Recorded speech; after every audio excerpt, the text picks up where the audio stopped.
Welcome back to our Love Art at Home art lessons. This week we're going to be making a paper cut stop motion animation, and we're going to be using all the things that you created in the last tutorial. So all those beautiful papers that you created and all the bits and pieces that you've cut out ready to animate with. So here's an example of what I've made with my family. It was good fun. It was quite chaotic at times. We were all responsible for moving different creatures and there were a few collisions, but it's a really, really good fun thing to do. So have a look at this and hopefully it will encourage you to have a go yourself, and I will explain how we did it afterwards.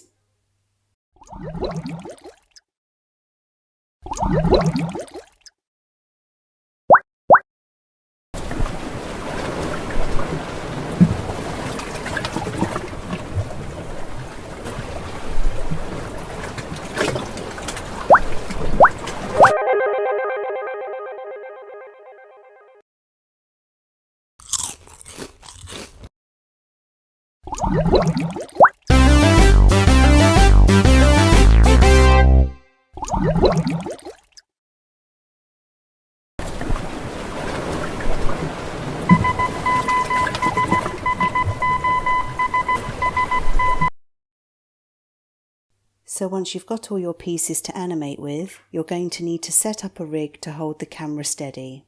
We need to animate this from the top down because it's all loose bits of paper and it's much easier to do it that way. So you need to have something that's going to hold your camera securely in place. You cannot just hold it by hand or it will wobble too much even if you think you're holding it still.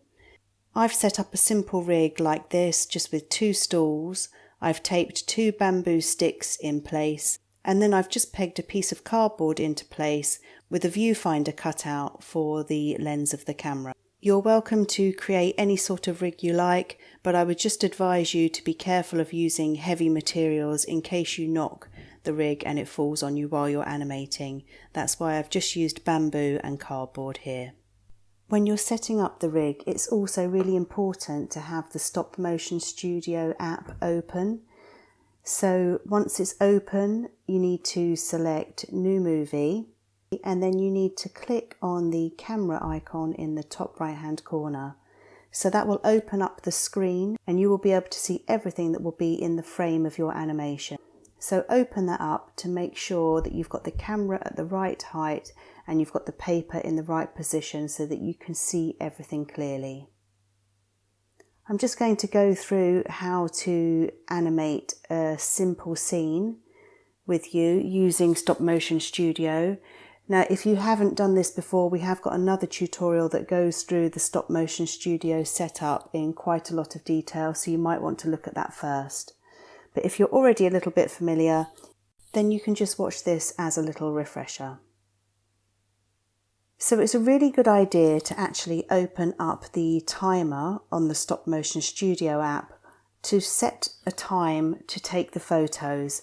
This is much better than just simply clicking the photos yourself, especially if you're working in this way, because you can just concentrate on moving all the pieces around at the bottom. So I'm setting my timer for 10 seconds. So just simply click on the timer, select 10, press the tick, and you're ready to go. I'm going to be animating a submarine, some little red fish, and also a jellyfish.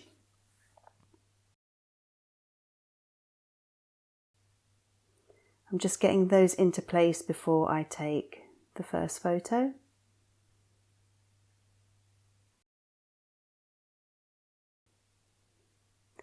Okay, so I've cut out 3 different jellyfish that you can see here in slightly different positions so that I can show the jellyfish sort of puffing up and then expelling its tentacles to propel itself through the water.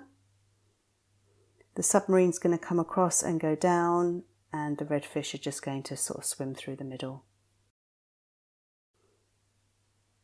So I'm just pressing the red button to start and the timer will count down. It will actually beep for the last 3 seconds and then take a photograph. I'm going to move the pieces in very small increments. So after each photo, I'm just going to be moving each item very slowly. If I want the item, or if I want the object to be moving faster, I'm going to have bigger spaces in between. If I want the object to be moving slower, like the submarine slowly drifting in, I'm going to move that with smaller increments to make it look slower. So you'll notice there's some frames where my hands are in shot when the photo is taken. That's absolutely fine. I don't want to be rushed in moving the objects. I just wait until another photo is taken and then I can delete that out afterwards. I'll show you how in a moment. So I'm going to keep going like this all the way until the jellyfish and the submarine have come out of shot.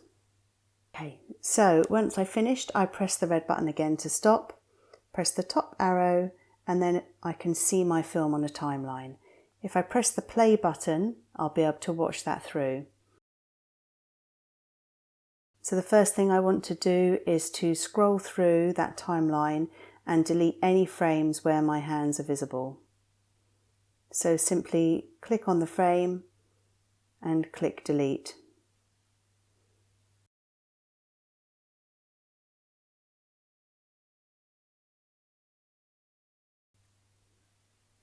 So once that's done, I might play around with the frames per second. So it's currently set at 6, but I could change that. I might make that faster or slower to be the speed I want it to be. You might want to add some audio to your film. Now, if you're using the free app, you can record your own audio, but if you've upgraded, I've actually upgraded to the full package, but I think you can upgrade the audio for about 79p. But once you've done that, you can actually choose a range of sound effects. So I'm going to add some water at the beginning. There is a sea sound effect, but it's sort of like waves crashing, so I prefer the water sound effect. And you'll be able to hear that in a moment when I play this back for you.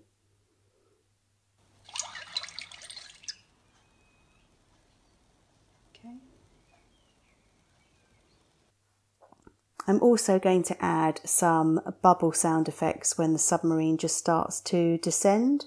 So I'm just scrolling through the timeline to get to the right frame, click on audio, scroll through. You can actually push the little blue play button at the side of the audio to hear what it sounds like before you apply it.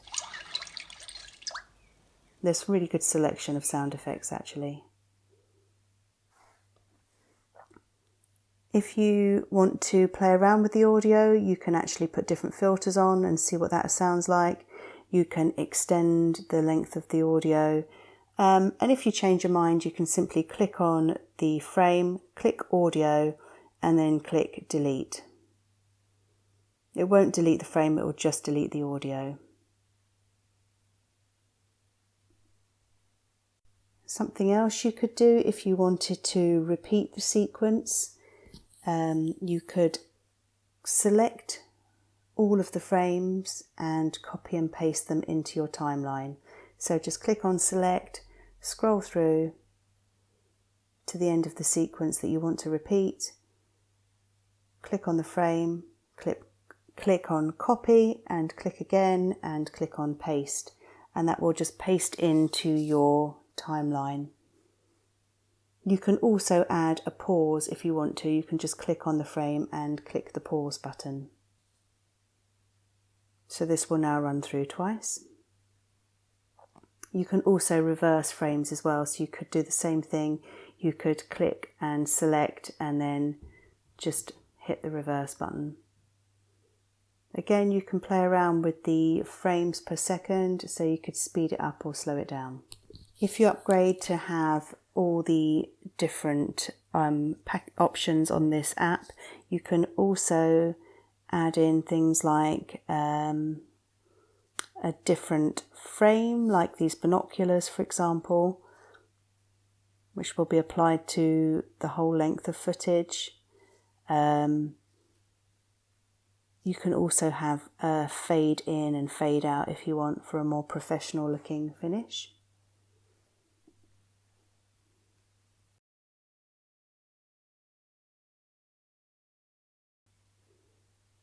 you may end up with lots of different films or lots of different scenes. It's a really good idea just to click on the writing and rename each film that you make. Otherwise they'll just be called My Stop Motion Movie. So as I filmed each scene for my film with the family, I have renamed it Scene 1, Scene 2, Scene 3. So I can copy and paste them and I know where I am. I know which film is which.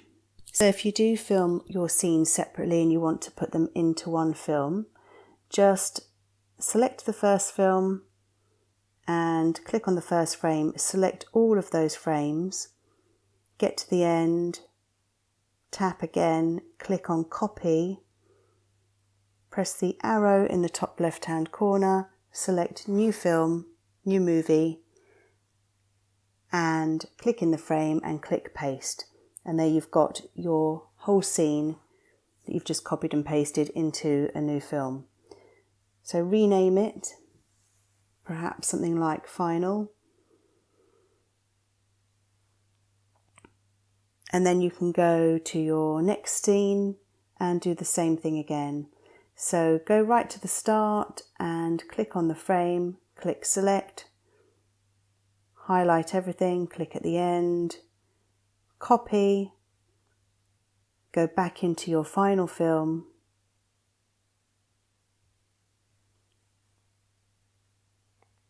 scroll to the end of that first scene and then paste in your second scene. So just carry on with this process till you've got the whole film in there all together. You can of course just make the whole thing as one.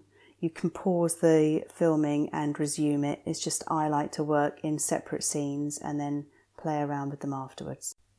So thanks very much for watching. I hope you feel encouraged to have a go at this yourself. I'm just going to end with the film again so you can have a look. If you do have a go, please send us what you create.